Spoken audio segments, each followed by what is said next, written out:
तान समीक्ष्य स कौन्तेयः सर्वान् बन्धून् व्यवस्थितान् कृपया परयाविष्टो विषदन्निदमब्रवीत. 27.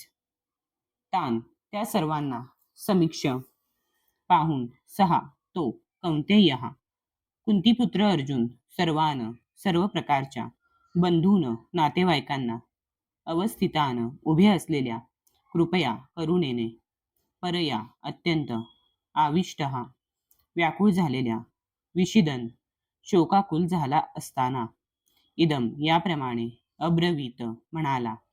जेव्हा कुंतीपुत्र अर्जुनाने सर्व प्रकारच्या मित्रांना आणि नातेवाईकांना पाहिले तेव्हा तो करुणेने व्याकुळ झाला आणि याप्रमाणे म्हणाला.